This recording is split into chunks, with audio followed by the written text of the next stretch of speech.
and talk about Matthew Judon and Devon Godchow. I read your story. I think it was from today. If it wasn't, it was from last night. Sometimes I get confused because the retweets and all that. But I read your story on Judon and Godchow. I'm going to talk about it tonight on 98.5, so I'm looking forward to that. But let's start with Judon. First, just his tweet, Greg, because I know that you said what you said on the podcast last week. And by the way, I am not happy with Greg because Greg has this to say about Matthew Judon, and the podcast in Greg's face gets broadcast across all of New England constantly on every show. And so he waits until I'm not here. I'm on vacation with the wife in Newport to drop the intel, and then he gets all the pub, and his face is all over the place while my ugly mug is nowhere to be seen. So, sorry.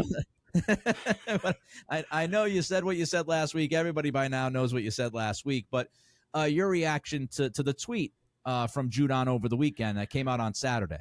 Like, I don't know. I didn't think much of it at the time. Like, hadn't I said a version of that before? I could have sworn I did. Maybe I didn't. I do think a lot of this, Nick, and it seems like it happens with me like every year. It's probably because I'm one of the only reporters who doesn't get a vacation and is working throughout the dead time. So it just seems like, every year it seems like I put something out there that because it's the dead time and, these stupid Twitter accounts and Instagram accounts, they need to aggravate stuff to make sure they get their clicks so that they get paid.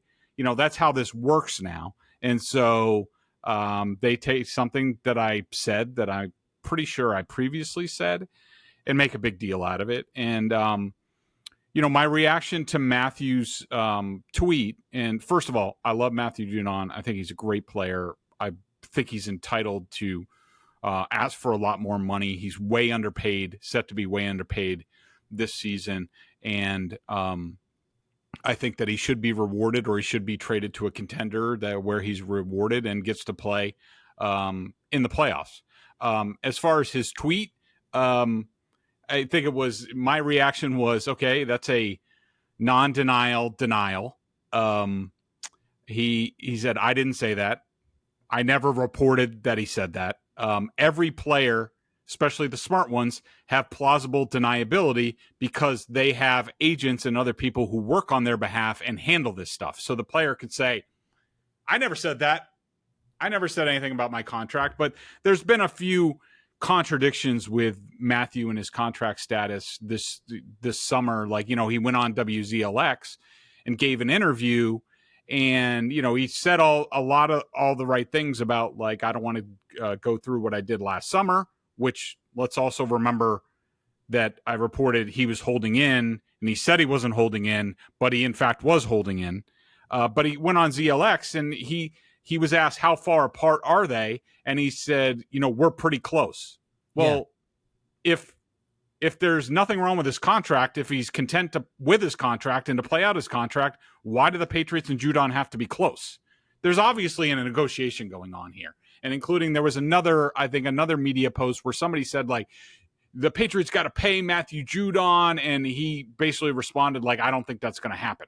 So there's been some sort of discussion about his contract. But, the bottom line is, like, if Matthew was content with his contract, was, knew that some of the things that he said about coming off an injury, and he's blessed just to be playing this game, and I understand all that. If my reporting was incorrect, then the tweet or the quote should have been something along the lines of, I have no issues with my contract. I am not expecting anything to be done about my contract. I look forward to playing out my contract and becoming a free agent next year. But he didn't say that. He just said, I didn't say I need a new contract. And so it sort of is what it is. Take the guesswork out of buying NBA tickets at Game Time. Download the Game Time app, create an account, use the code CLNS for $20 off your first purchase. Terms apply. Again, create an account and redeem the code CLNS and get $20 off. Download Game Time today. Last minute tickets, lowest prices, guaranteed. guaranteed. Yeah, at first I read the tweet as maybe the Patriots live on the air, him saying them, and then when I got off the air, I thought about it over the weekend. I said, oh, he's definitely responding to Greg's report or what you had to say on the pod last week. And I don't know, man. It's just I think all players are better off just not saying much of anything. And I know that his initial reaction is he wants to fight back or whatever he's doing, and he wants to push back on the report. But just do your business. Just do your business. You don't have to be tweeting at people like he did earlier, and then he tweeted the SpongeBob SquarePants GIF after tweeting at that person that he doesn't think it's going to happen. You said that you were not going to do what you did last year, and you weren't going to, you didn't want to say much or whatever, but you keep sprinkling in some things out there. And again, I understand. I understand he's trying to defend his position and he wants to push back, but you also have to understand that when you do that, you're letting the story kind of continue and live and survive, and people are now going to look at everything that you said and question some things that you said prior, and you're probably just better off just letting business be business. Hopefully you get a deal that you want, or you get dealt to a place that you want to be dealt. You could always say at a later time, that's not what happened. This is what happened.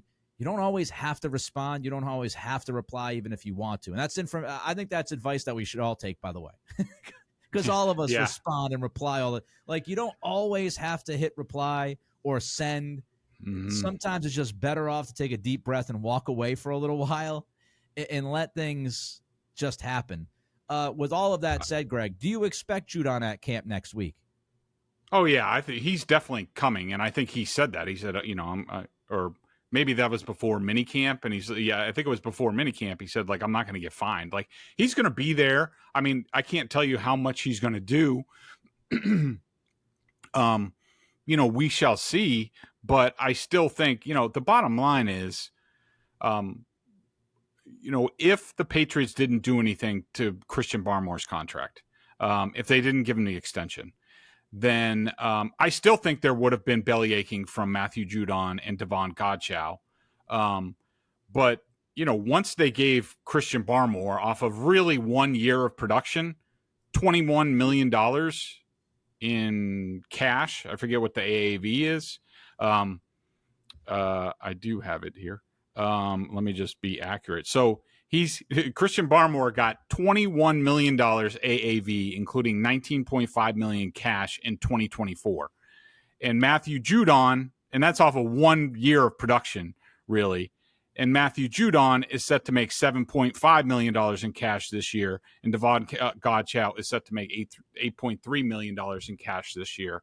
They might have been a little disgruntled before, but now that when Barmore got his deal, and I don't begrudge Barmore at all or the Patriots, a little rich, but you had to do something because you couldn't let him go through this year and get the free agency and then he's gone.